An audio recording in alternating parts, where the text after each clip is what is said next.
Aaron Glenn and Darren Mougey are in their first year with the Jets. It will take a long time to know for sure whether they are the right head coach GM combo for this team. But if you're looking for an early hint, keep your eyes on Justin Fields, Brandon Stevens, and Arian Smith. I'll explain why today on Locked On Jets.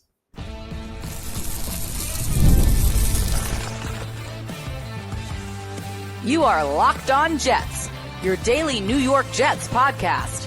Part of the Locked On Podcast Network, your team every day. Welcome. This is the Locked On Jets podcast, part of the Locked On Podcast Network, your team every day. It is Thursday, May 22nd, 2025, and I'm your host, John B. from GanggreenNation.com. Thank you so much for making the show your first listen or first watch every day. A big shout out to you everydayers. This is a daily podcast covering the New York Jets with new episodes each day through the week, Monday through Friday. Well, Jets fans, as we know, we have a new head coach, a new GM, Darren Glenn and Darren Mougey in 2025. And it takes years before you know whether your GM and head coach are the right people for the job. But some acquisitions are more important than others. And some acquisitions can give you an early hint as to how good your head coach and GM really are. I'm going to explain why on today's show.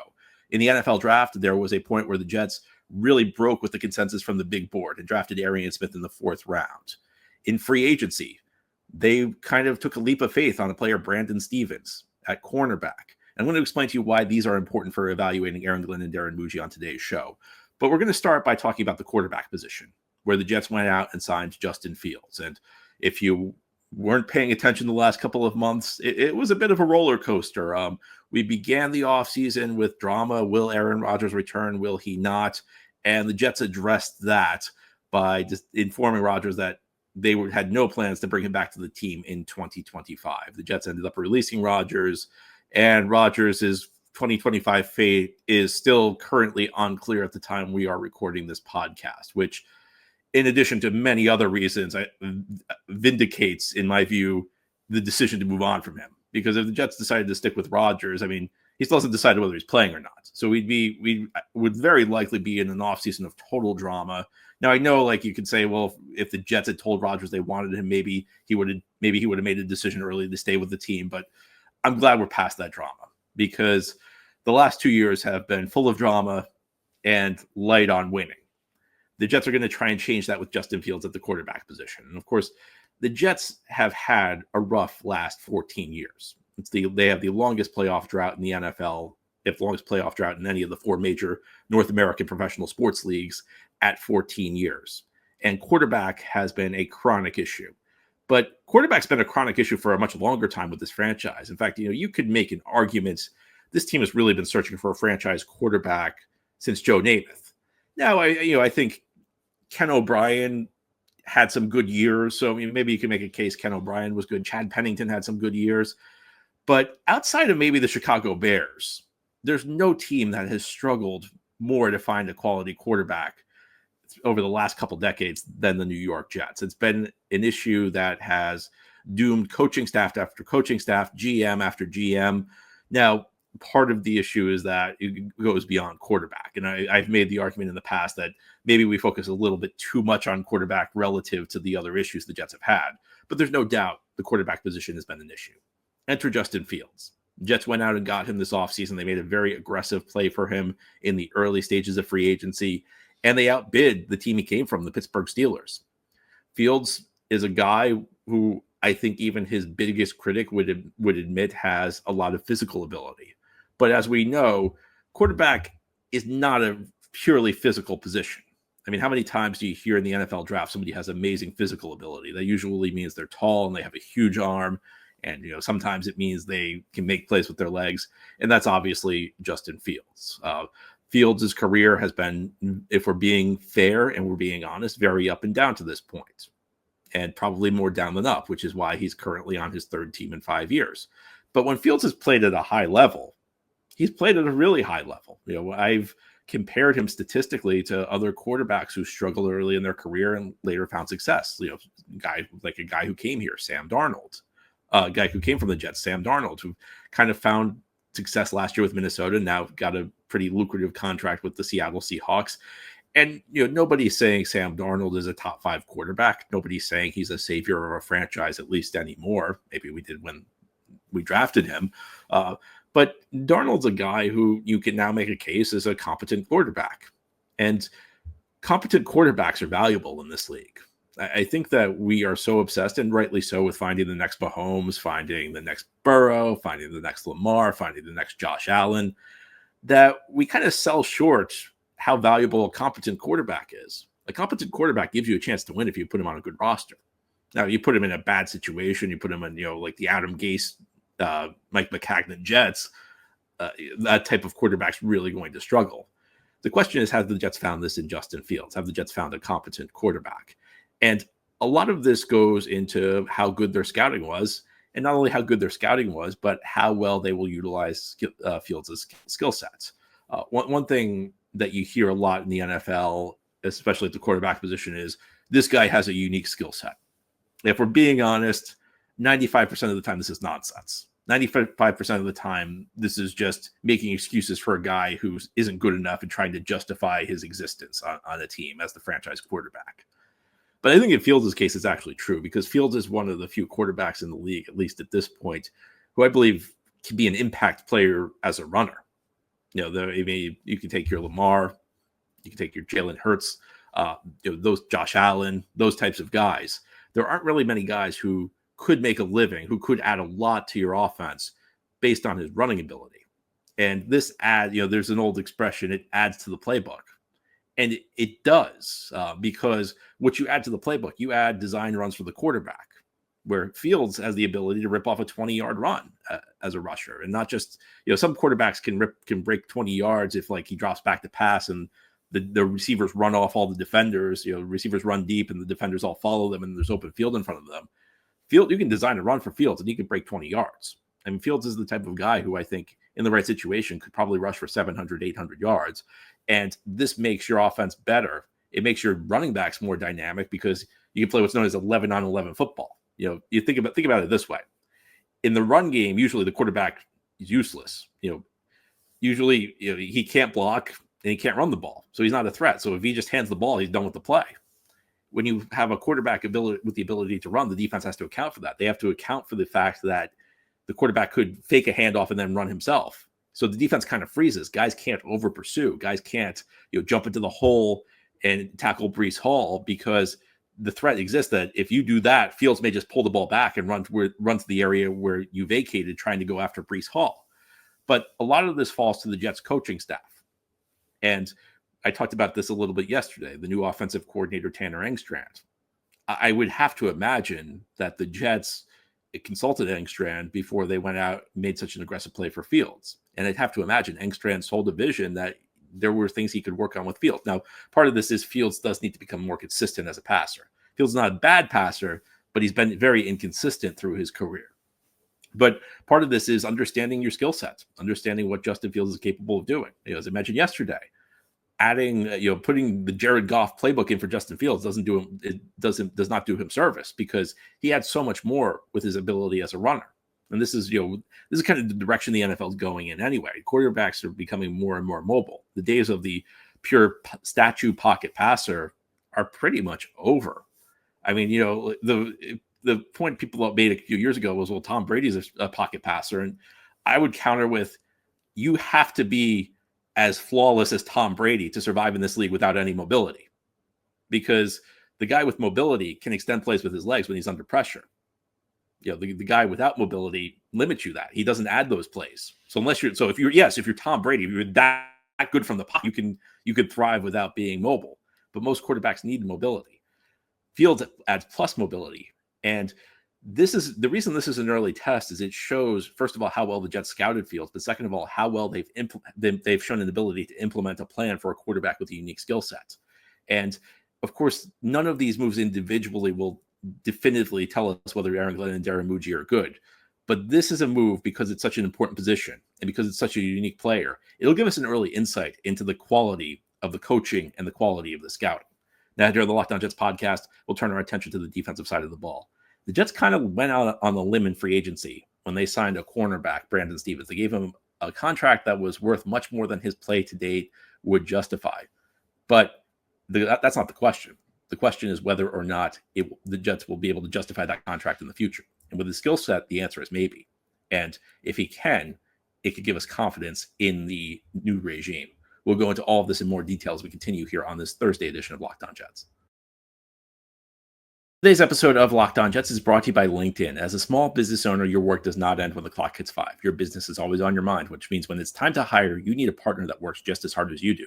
And that's where LinkedIn Jobs comes in. When you clock out, LinkedIn clocks in. LinkedIn makes it easy to post your job for free, share it with your network, and get qualified candidates all in one place. Here's how it works. You post your job. LinkedIn's new feature can help you write job descriptions and then quickly get your job in front of the right people with deep candidate insights. And here's a pro tip. Add the hashtag hiring frame to your profile picture to double your reach to qualified candidates. No wonder 72% of small businesses say LinkedIn helps them find high-quality hires.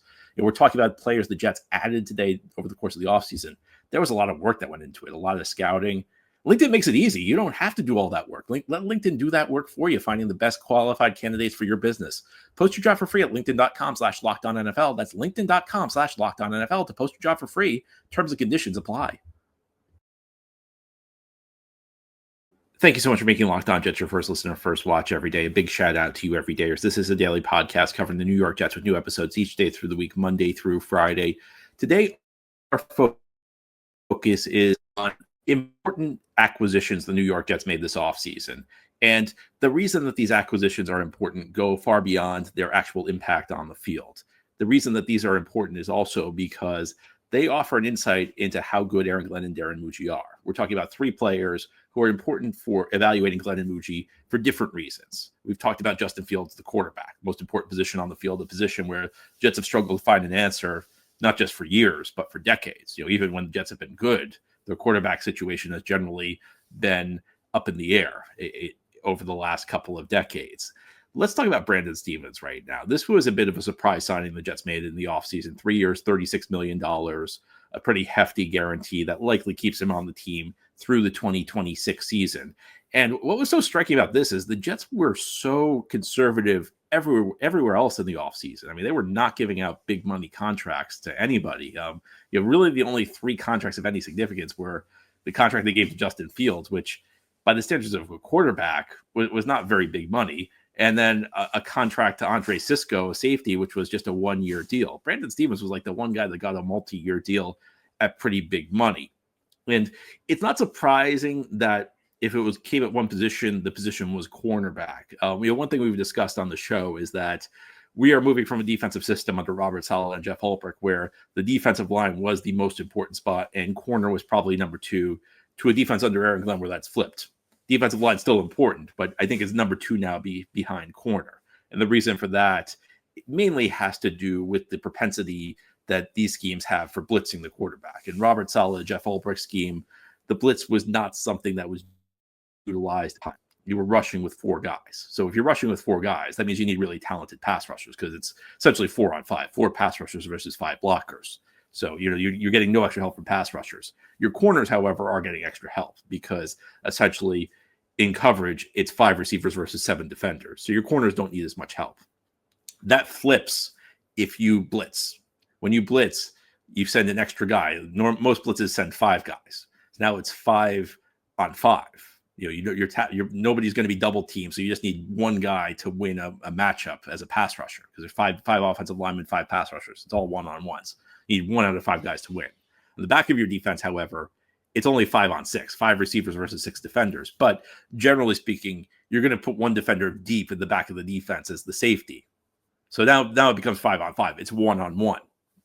Essentially, everybody has one guy. That's why you see a lot of man-to-man coverage against blitzes, and your corners need to be able to hold up man-to-man. Brandon Stephens is a corner who has been up and down through his career, and if we're being honest, more down than up. He's been better, though, in man coverage than zone coverage. And going a little bit deeper, he's a guy who at least has the physical skill set you look for in a press corner. There are 2 types of alignments off the snap. There's what's known as press coverage and off coverage. And off coverage is kind of what it sounds like. Off coverage is when you give a cushion. It's essentially you play a little bit behind the line of scrimmage, play a few yards back from the line of scrimmage when you're a corner. And essentially you tend to be vulnerable in the short passing game because if you're playing, 5-7 yards back, offense is going to have an easy time hitting a little 3-yard pass against you. that's not a huge deal. But it gives you an advantage because now you have a 5 to 7 yard head start on a deep route. If the receiver wants to run vertically, you're way further down the field than him. It's much tougher for the receiver to get behind you. And also some corners stylistically are better playing off coverage. When you're playing off coverage, you can look in at the quarterback off the snap. You can read the play. And if the ball's going in front of you, you can drive on it. You can explode to the football.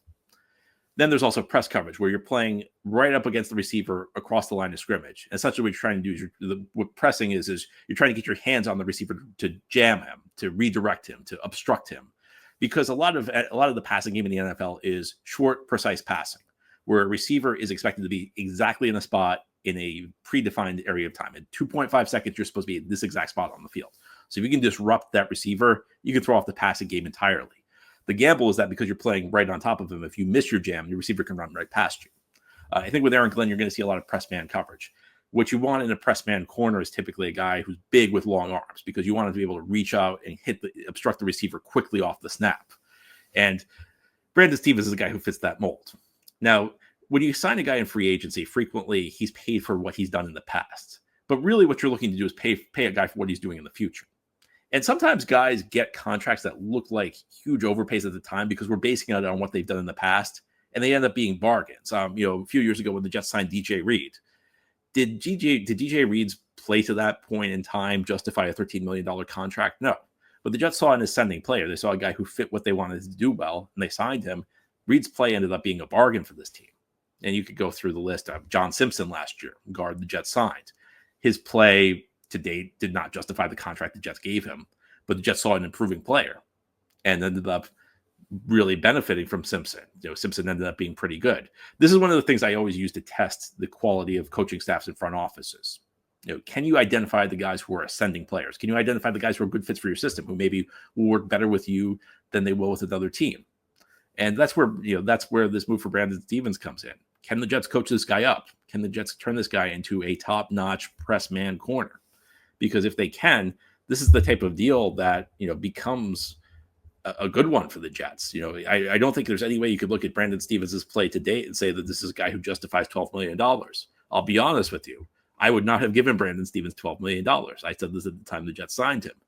But the real question is, what can the Jets do with him going forward? Can they turn him into a quality corner? Can they work on him with his technique to make his technique more consistent? Can they use him in ways that that will benefit him? Because again, this is a guy who everything about him to date has shown he's a better corner playing man than he is playing zone. And with the Jets, because they're blitzing a lot, you'll see an awful lot of man coverage. Again, none of these moves individually will tell us how good Darren Glenn and Darren Mougey will be. None of these moves, even all three of them combined, will not definitively tell us whether Aaron Glenn and Darren Mougey are the right people for the job. However, if you're looking for early indications whether these guys have a good plan, these are the types of players you have to keep an eye on, because these are signings that are important for reasons that go beyond the actual caliber of the play of these players. Now, here on the Locked On Jets podcast, we'll talk about one more player. We've talked about the quarterback position. We've talked about the Jets spending big money in free agency on a guy whose play to date maybe doesn't justify that. Now let's talk about the NFL draft, because I think in the fourth round of the NFL draft, the Jets really broke with the consensus big board. And that's one of the biggest tests you have to tell whether a front office is good, because some front offices avoid the big board and end up looking very good. Others look very bad. And it's often a very good indicator of the quality of a front office and coaching staff. Arian Smith is that test for the Jets. And we'll talk about why he's so important as we continue here on this Thursday edition of Locked On Jets.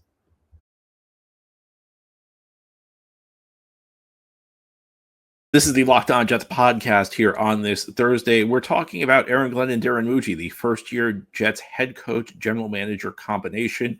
Of course, we won't know for sure how good these guys are for years, and it's quite real question is whether or not they can build a consistent team that wins games. And that's going to take a long time to figure out. But I always think that there are some acquisitions early in a GM head coaching tenure that can give us a hint as to whether or not these guys have a good plan, whether or not these guys can find talent. And frequently it comes when you kind of break the mold with your analysis on players. It goes when you deviate from the consensus draft board. You think about Mike McCagnon, his second year as Jets general manager, he drafted Christian Hackenberg in the second round. Now, it's one thing to draft Christian Hackenberg in the seventh round because he got a big arm and because he had a good first year at Penn State. It was quite another for McCagnon to draft Hackenberg in the second round. He really deviated from the consensus, and it was an early sign that maybe the McCagnon era was not going to go so well. But there are other GMs who are very successful who ignore the big board completely, and they just kind of do their own thing, and they're very successful. And one of my criticisms of GMs during the NFL draft is that there are too few teams willing to take a risk. There's a lot of groupthink in the scouting community. And I think that's to the detriment of the scouting community. So I like teams to have their own board because, in the first round, I think in the first round of the NFL draft, everybody's big board is going to look roughly the same because you know who the elite prospects are. And the elite prospects are going to work for every team in every system.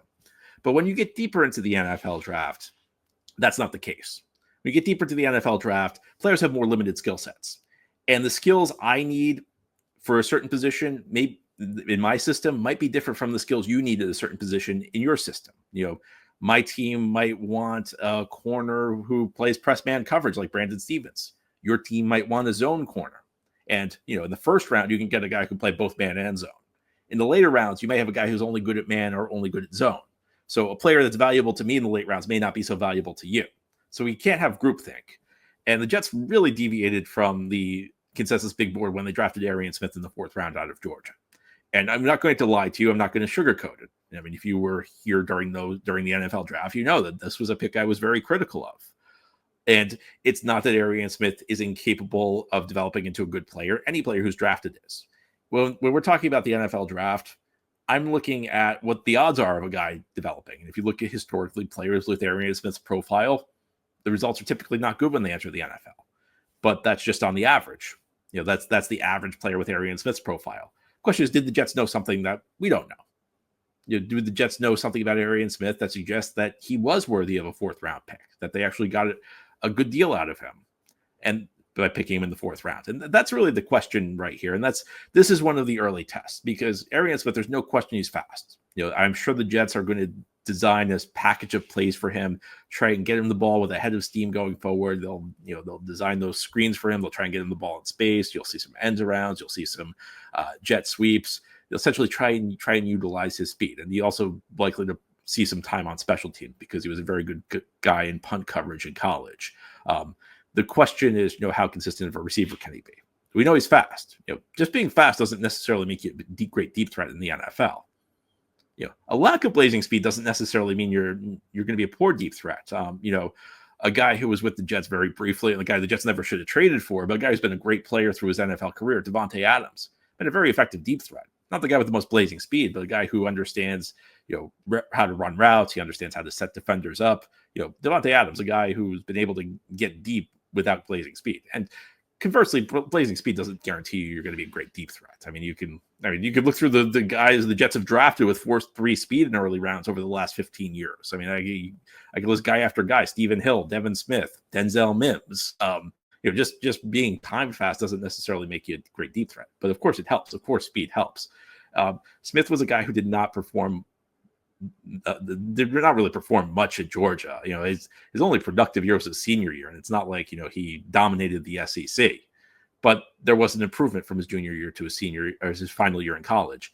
And the question with Smith is, was that a sign that this is a player who's growing? Is it a sign that this was a guy who maybe was overlooked because he was on a college team that had guys like Brock Bowers and Ladd McConkey? Maybe he was kind of an afterthought until his final year of college. And the other question is coaching, because everybody understands with Smith, one of the big issues has been his hands. He's dropped a lot of passes through his college career. And the question is that something a coaching staff can fix? Now, when a player like this is drafted, everybody always goes, oh, that's a fixable issue. Well, in theory, any issue is fixable. But issues that are fixable on paper aren't always fixed. So the question is this actually an issue that the Jets coaching staff will be able to work with him on? And can they help him learn how to run routes? Because this was not a guy who ran a ton of great routes in college. This was a guy who was really, more than as much as anything, a deep ball specialist. These are the types of picks, though, that either inspire confidence in your front office and coaching staff, or they diminish confidence in it. because if it works out, then it's clear that the Jets saw something in Smith that probably no other team did, because I don't think he was going to go anywhere near the 4th round. I mean, maybe there was 1 or 2 other teams out there, but, and this is, look, I'll admit that part of this is just making an educated guess on how other teams viewed him, but I don't think this was a guy people were expecting to go as high as he did. And is it a sign that the Jets saw something in him that nobody else saw, and the Jets saw a player that they could coach up? And if they do that successfully, it's going to inspire a lot of confidence in this new regime. And if Smith doesn't pan out, well, a lot of 4th round picks don't pan out. In fact, the hit rate in the 4th round is well under 50%. Most 4th round picks don't pan out. But at the same time, this was not a player anybody thought was really many people thought was worth a 4th round pick. And it could be a sign that maybe the Jets draft board was just really, really off. Because again, the guys like this who, don't really produce until their final year of college and, lack some of the fundamentals like route running and catching the ball, there's a reason they don't go in the 4th round all that much. So question is, did the Jets find a guy that they actually can work with? They met with him. I'm sure the Jets met with every single prospect and were able to kind of get a good sense for who he was. The question is, is this the type of guy the Jets can improve? And if they can, maybe we've got something with this coaching staff and GM. Maybe this is one of the early signs of that. But that's all for today's episode. This has been the Locked On Jets podcast, part of the Locked On Podcast Network. Your team every day is our motto. As always, if you enjoyed the show, hit the subscribe button where you're watching or listening so that you'll never miss an episode. If you enjoy the show and are listening on a podcast source, give it a 5-star review. If you're watching on YouTube and enjoy the show, give this episode a big thumbs up. It helps us out, helps other Jets fans find the podcast.